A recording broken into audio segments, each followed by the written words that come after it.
Барлық біздің көрерменімізге жалынды сәлем. Бұл Галстуков жобасы. Менің есімім Ержан Жаналиев. Бүгінгі біздің түсіріліміміздің бас кейіпкері солтүстік пойыздар қозғалысын басқару орталығының директоры Әділхан Болатұлы Дәкенов. Әділхан Болатұлы, студиямызға қош келдіңіз. Уақытыңызды бөліп келгеніңіз үшін рахмет. Бірінші сұрағым осындай, сізге жалпы мамандық таңдау оңай емес, өте жауапкершілікпен қарау керек. Сіздің мамандықты таңдауыңыз қалай өтті, не себепті темір жол және де неге қозғалыс шаруашылығы? Қайырлы күн, Ержан, қайырлы күн, көрермендер. Рахмет сіздердің жобаларыңызға шақырып, менен сұхбат алып жатқандарыңызға. Енді мен қозғалыс қожалығының мүшесімін. Сол жердің пойыз құрастырушысынан бастап филиал директорына дейін еңбек өтілінде өткен жұмыскермін сіздерде. Менің осы теміржол саласына таңдауым түскені, мен теміржолшылар ұрпағының жалғасымын. Менде басқа таңдау болған жоқ деп те айтуға болады. Өйткені менің атам Дәкенов Серік Ұлы Отан соғысынан кейін теміржол саласына келіп, Жосалы станциясындағы ПЧ-58 мекемесінде қызмет атқарды зейнетке дейін. Одан да басқа ағайын туыстарымның, туысқандарым бәрі сол мекемеде қызмет атқарды. Мен талапкер болмай тұрып, институт таңдамай тұрып, 10-шы сыныпта білдім теміржолшы болатынымды. Өйткені мен кішкентай кезімнен бастап қазіргі күнге дейінгі өмірім теміржолмен тығыз байланысты. Және де тағы бір себеп, мен ауылда тұрған кезде үйім теміржол желісінен 30 метр қашықтықта болды. Біз күні-түні пойыз қасымыздан өтіп жатыр. Енді мен пойыздан басқа ештеңе көрген жоқпын деуге де болады енді. Сол себепті теміржол менің бала кезімдегі таңдауым. Мен сол жолда енді жалғастырып келе жатырмын осы күнге дейін. Теміржол сізді өз таңдады. Теміржол мені таңдады. Жаңа сіз айтып кеттіңіз ғой, еңбек жолыңыз пойыз құрастырушы лауазымынан басталған болатын, одан кейін филиал директоріне дейін де, жол бөлімшесінің директоріне дейін өстіңіз. Ең алғашқы сіздің еңбек күндеріңізге келетін болсақ, сол туралы айтып беріңізші, қандай да бір мүмкін қызықты оқиғалар болған шығар, есте қалар? Енді қызықты оқиғалар әрине болды. Мен 2006 жылы қазан айында пойыз құрастырушысы болып Ақмола жол бөлімшесі 40-шы станциясына қабылдандым жұмысқа. Енді күннің суып келе жатқан уақыты ғой. Маған енді солтүстік өңірдің боранды күндері, аязды күндері маған қызық болып көрінді. Қиын деп айтуға болмайды, өйткені жұмысқа деген ынтамен, қызығушылықпен жұмыс істегендіктен ол сәттер тез өтіп кетті. Тағы бір нәрсе, жоғарғы оқу орнында оқып, әдебиеттерден, теміржол әдебиетінен оқыған мәліметтер өндірісте кездесе бастады. Солардың арасындағы байланыс менде пайда болды. Соны күнделікті салыстыра отырған маған қызықты сәттердің бірі деп айтуға болады.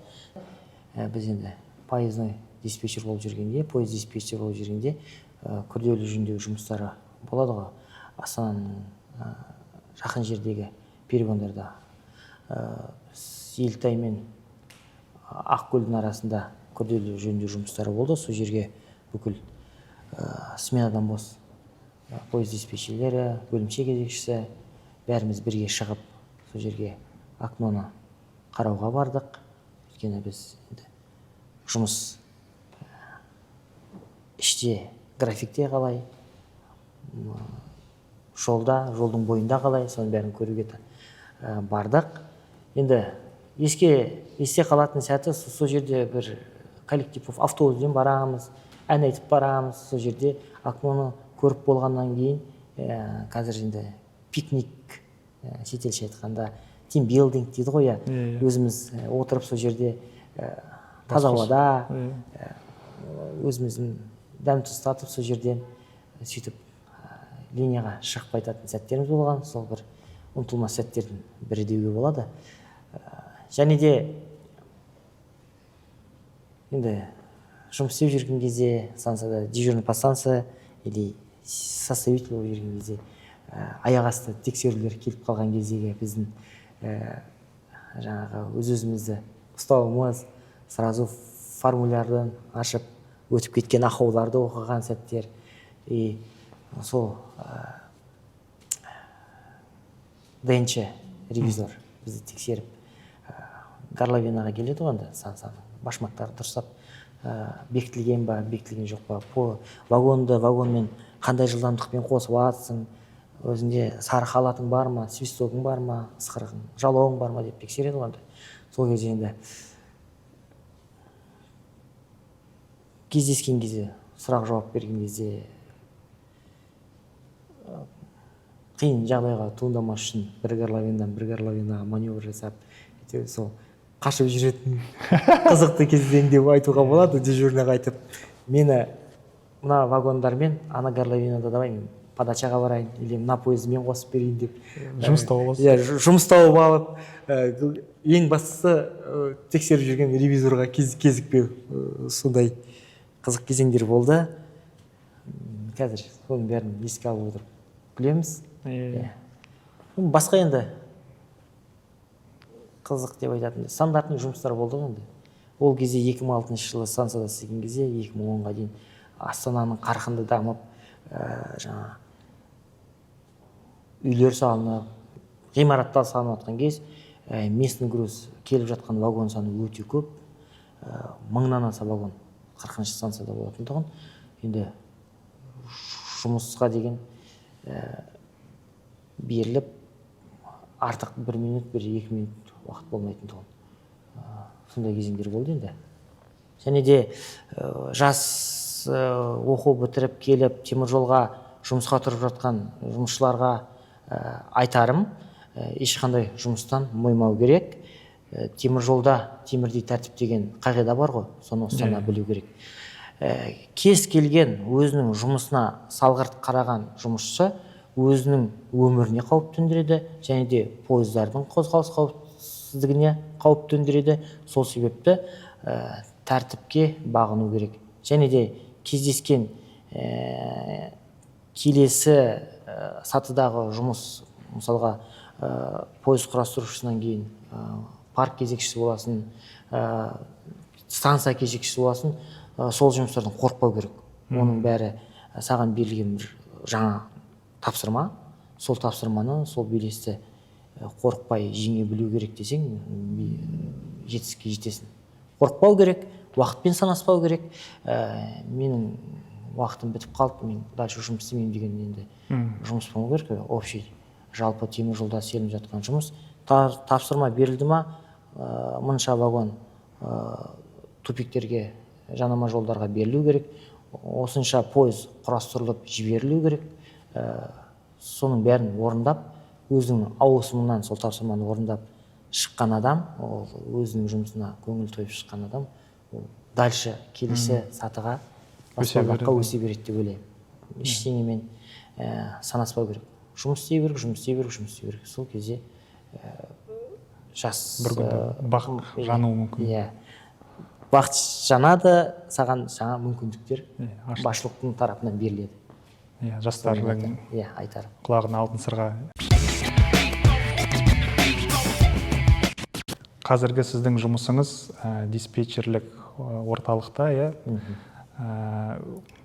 бәріміз білеміз, бұл өте стресске төзімділікті қажет етеді, шұғыл жұмыс. Сізден мүмкін бірнеше лайфхак болатын шығар, сондай жұмыста сізде не көмектеседі сізге? Ол диспетчердің жұмысы оңай деп айта алмаймын, өйткені диспетчер деген мамандықта істейтін адам жоғарғы оқу орнында оның бітірген факультеті тасымалдауды ұйымдастыру. Тасымалдау процесінде, үдерісінде дейді, тасымалдау үдерісінде бүкіл қызмет қатысады. Оның ішінде машинистер де бар, пойызды жүргізіп келе жатқан, вагониктер да бар, жолаушылар қызметінің адамдары да бар, жол қызметінің де, ШЧ, ЭЧ, сол бүкіл түгел процесті ұйымдастыра білетін адам диспетчер бола біледі. Диспетчер болу үшін алғашынан төменнен өту керек, станция кезекшісі болу керек, басқа да сатылардан өтіп диспетчер болады. Енді стресс туындаған жағдайда мен айтар ақылым, лайфхак, енді былайынша қазақша айтқанда ақыл ғой, енді салқынқанды болу керек диспетчер. Өйткені төтенше жағдайлар туындаған сәтте салқынқанды болып, паникаға, дүрбелеңге берілмей, сол жерде туындаған ситуацияны дұрыстап бағалап, шешім қабылдау керек. Ешқандай шешімнен қорықпау керек. Және де тағы да бір білетін нәрсе, әр бөлімшенің аға диспетчері бар, шұғыл басқару бөлімінің бастығы бар. Ол жұмысшыларда біліктілігі жеткілікті жігіттер, әрқашанда қол ұшын созады, сол сәтте қасынан табыла біледі, ақылдасып, көсіле пішкен тон жеңіл дейді ғой. Сондай ситуацияда салқынқанды болу керек. Қалғаны жаймен реттеле береді. Өйткені басқа диспетчерлік орамдағы диспетчерлерде пойыздарды тоқтата бастайды. Енді тағы бір стрессовый жағдайдан шығу, енді жұмыстан кейін дұрыстап демалу. Өйткені түнгі ауысымда қиын жұмыстар болады. Түннен шыққаннан кейін өз-өзіңе, өз денсаулығыңа, бірінші кезекте өзіңнің миыңа дамыл беріп, келесі ауысымға сақадай сай болып келу керек адам жұмысқа. Сол кезде жаңағыдай төтенше жағдайлар да туындамайды. И на работу как на праздник дейді ғой. Пойыздардың жүрісі де кестемен болады деп ойлаймын. Сол менің айтарым. Шешілмейтін сұрақ жоқ. Уақытында шешіледі, бірақ сол моментте аяқ асты дұрыс шешім қабылдай білген диспетчер, ол диспетчердің өнері. Жақсы. Біз мүмкін оны байқамайтын шығармыз да күнделікті өмірде, бірақ диспетчердің көрінбейтін жұмысы өте зор. Қазіргі енді заманауи кез ғой, жасанды интеллект дамып жатыр, неше түрлі техника. Болашақта диспетчердің жұмысын робот, компьютер, жасанды интеллект алып кете алады ма? Немесе диспетчер тек тірі адам ғана жұмыс істей ала ма? Сол туралы ойыңыз? Менің ойым, енді жасанды интеллект біздің өмірімізге нық қадам басып кірді деуге болады уже. Кірді. Бізде диспетчерлер тарапынан, технология тарапынан диспетчерге арналған қалып қарап отқан жоқпыз деуге болады. Бізде солтүстік пойыздар қозғалысын басқару орталығында 26 диспетчер орамы бар. Соның ішіндегі 8 диспетчерлік орамда біз қазіргі таңда пойыздардың жүріс графигінсіз, оны сызбай, компьютерлендірілген вариантта жұмыс жүргізіп жатырмыз.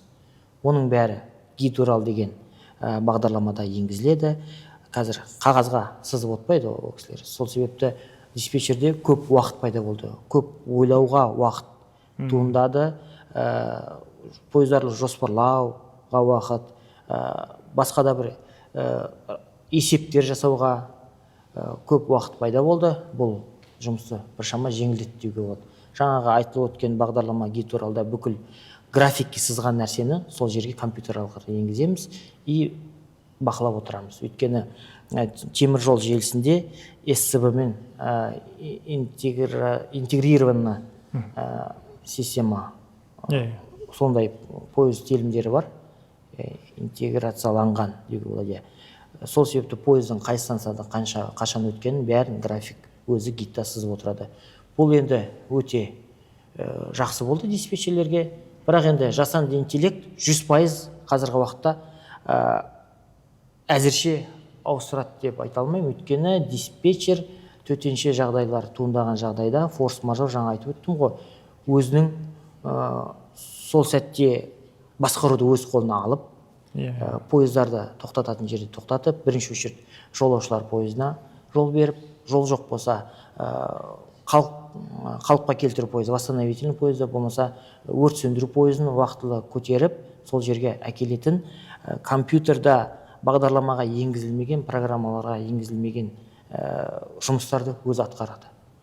Енді уақыт өте келе жасанды интеллект дами бүкіл пойыз орамдарына, диспетчерлік орамдарға жаңағы безграфиковый жұмыс енгізілсе, пойыздарды қозғалу графикінсіз жұмыс ендірілсе, бір диспетчер 3 немесе 4 пойыз орамын қарап отыратын бақылаушы есебінде қалдыруға болады.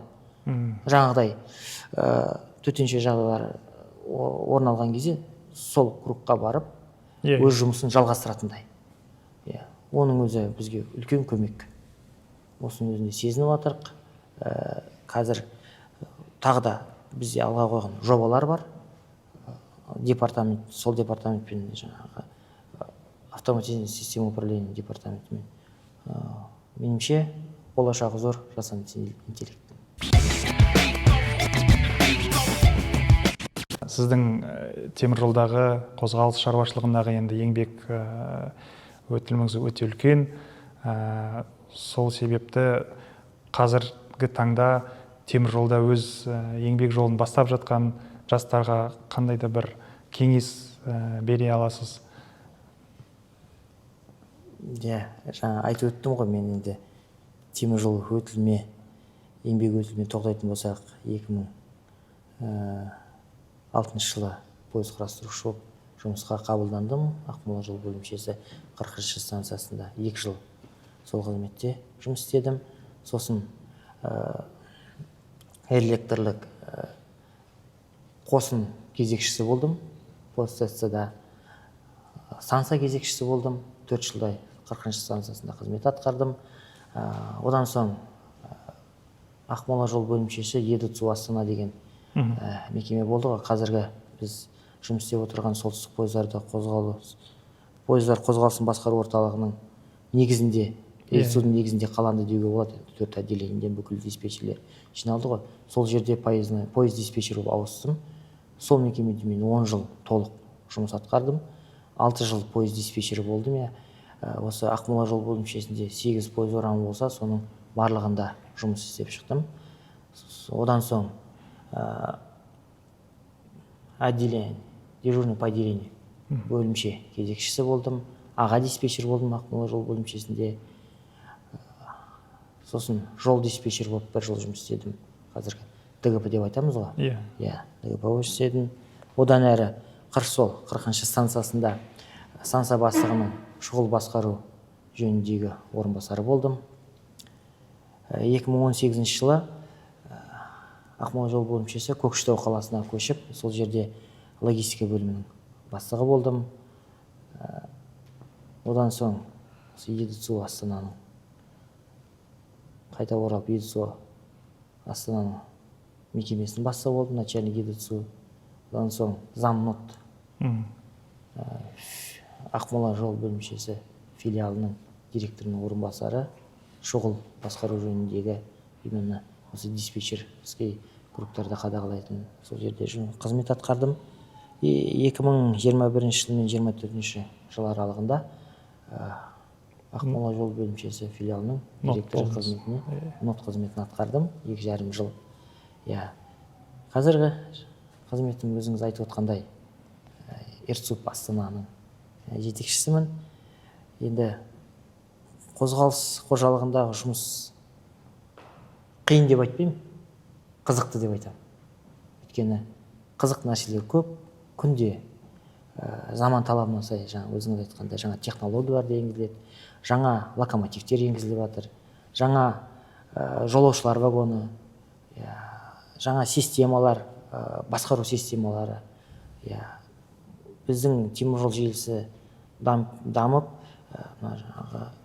бір жолдық учаскеміз 2 жолды болды. Бізде Саяқ пен Мойынтының арасы. Сол жерде де күрделі жөндеу жұмыстары өткізілді. Ол сәттерде енді қазір аяқталды ғой. Қызықты сәттер болды енді ол жерде де, өткені бұндай опыт менде бірінші рет болды. Новостройка дейді ғой, жаңа жол телімдерін салу. Иә, жастарға айтарым, жұмыс істей берсін, мойымасын, тапсырманы орындауға тырыссын, орындасын, тәртіп болу керек, ешқандай басқа ой болмау керек. Сенде теміржолдан басқа жерде жұмыс жоқ деп ойлаймыз ғой. Сондай теміржолға берілген теміржолдың жанкүйері болу керек қой адам. Сол теміржолдың жанкүйері болсаң, теміржол сені ешқашанда еңбегіңді төмендетпейді. Керісінше еңбегіңді бағалап, жоғарыға асқақтатып, құрметті теміржолшы атағына дейін жеткізер. Биыл қаншама жыл жұмыс, еңбек атқарған адамдар 10 жыл, 20 жыл, 30 жыл деген төсбелгілерін марапаттадық қой. Соның өзіне қандай қуанды біздің қозғалыс қожалығындағы кісілерді айтып жатыр.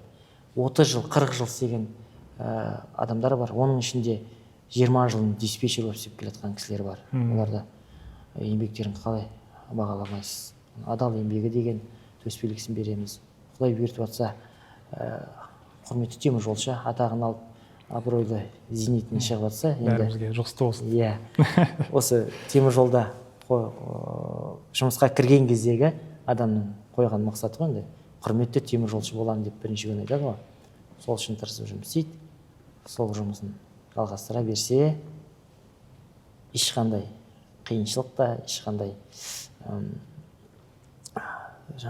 сөгіс те уақытында болады, кетеді. Қалғаны енді жұмыс істесең, бәрін жуып шаясың дегендей. Сол менің айтарым. Жұмыс істей беру керек, істей беру керек. Жалпы енді теміржолдағы өмір соның өзі қызық болды. 17 жылы Көкшетауда кадр бөлімінде жұмыс істегем. Сонда біздің кабинетке қарама-қарсы студия болды.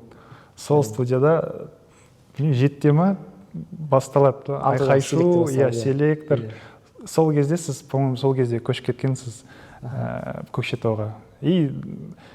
Ержан қалайсыз деп бір жігіт амандаса береді. Мен бұл кім танымаймын. Сосын айтқан, вот Әділхан деген көшіп келді, бір бөлімнің бастығы. Солай сізбен танысқаным есімде қалды. Үлкен кіші деп қарамай, қалғалай, қалдарын біліп, солай жүргенсіз, сол есімде қалды. Содан мен көшіп кеттім, біраз уақыттан кейін сіз нот болдыңыз, РЦУП-тың бастығы болдыңыз, сол естіп қуанамыз. Есімде сіз нот болған кезде жастарды өте жақсы қолдап жүретінсіз, сондай сияқты басшылар енді көп болсын деп тілейміз компаниямызда. Өсе беріңіз, тек биіктен көрініп.